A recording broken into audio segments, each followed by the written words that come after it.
How Terry Typhoon defends against drone, in parentheses, real. I saw a Reddit thread that was like, Goldlewis is stupid. It was like people who are really just frustrated with drone.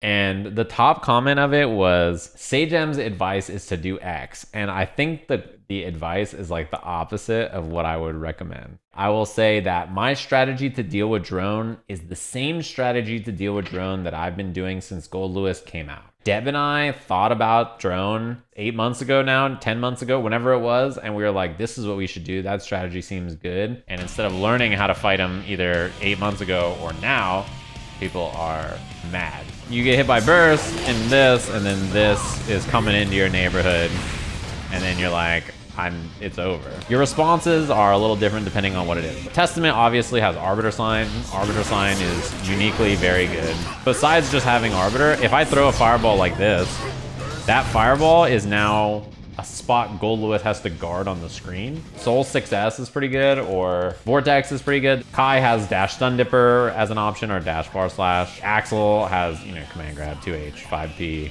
whatever. Chip can just jump up in the air and stay way above him, which is pretty good. Pot can like try to slide head or something. Faust, item toss or go up in the air, or Scalpel. Scalpel's good against it too, right? Milia can try to go above it. Zato has stuff like Oppose. Ram has Dash 5H, right? Leo can Fireball. Nago has Clone. You can Stroke or something under the drone.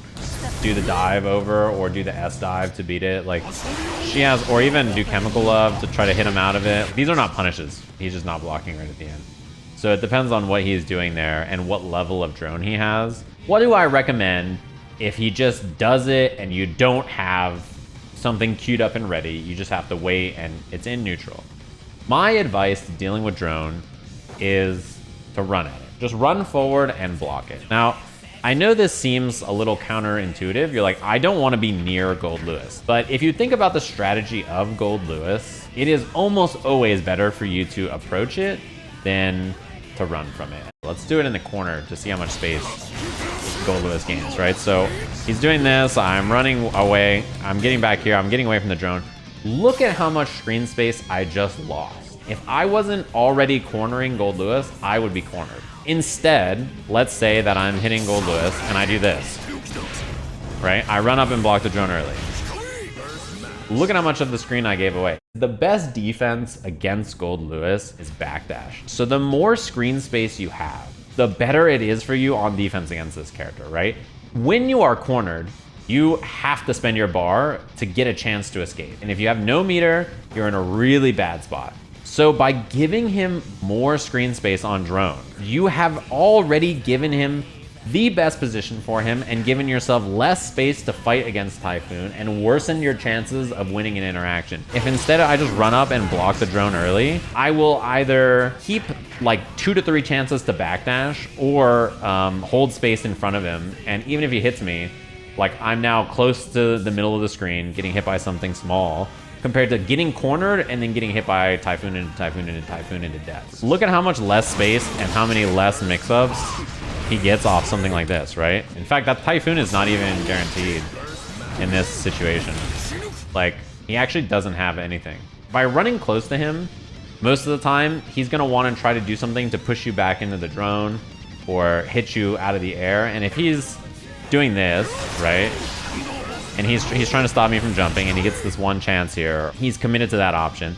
In the next time, if I get hit by this and I run up and he jumps and then I do this, now I've made it out, right? When you're jumping away, especially, right? Jump S is like really, it's gonna hit you. I'm gonna take the risk and the chip and the block stun of his jump S onto the ground, and if I get hit by it, the drone is gonna combo me, and then I'm gonna get comboed into the corner, into a hard knockdown, into another guess, and then after that guess, he's gonna have another drone, and it just like snowballs the situation. Instead of just like getting hit and running at him, and then like being in this position where I lost only a little bit of space, and even this puts Goldlewis back into the corner. It's much better to accept that he is going to get one interaction off of this and move towards it than it is to like give up the whole screen and then lose 2 to 3 interactions because you have to hold FD the whole time to get out of the Typhoon. How can Nago deal with it at high blood with no clone? I feel like I just showed you all the options to deal. This is the problem with showing stuff like this, is I try to show general ideas and then people are like, It's cool that you showed me how to look and deal with this, but what do you do with my character? Because I don't feel like looking. When Nago is high on blood, he can hit Goldlewis with 5H or 2H, and then Fukyo cancel away, right? And block the drone from over here, and Goldlewis isn't really gonna make it to you before then. You can do this, and then block the drone early, and then now you're holding the corner against him. And if you guess wrong, use your incredibly ridiculous backdash. Can't believe the answer was to hold the drone all along. It's just, the idea is very common in like every fighting game, right? It's the same idea as like Guile throwing Sonic Boom and walking behind it in Street Fighter. It's like you just move towards the projectile and you block it early so it's gone. This has been the strategy that we've been doing against Goldlewis drone since like October. Because most people in October were like, Goldlewis, funny coffin man, well, he sucks, so I don't have to learn how to fight him. And then they didn't. He was good in that version of the game, but it was such a short amount of time that most people didn't learn the matchup. And then people still haven't learned the matchup. And then now that Goldlewis is buffed, people are like, I don't know how to fight Goldlewis. He must be broken and cheap and dumb. Instead of being like, you know, I probably should have learned to fight him 10 months ago. The same thing's happening with characters like Jacko and Testament. Anji even is another example where most people didn't care to like learn how to fight them because they were like, this character sucks, so I don't have to learn the matchup. Simply drone back, true. That's a great advice. Actually, in the mirror, you minigun the drone because you can just shoot him on startup.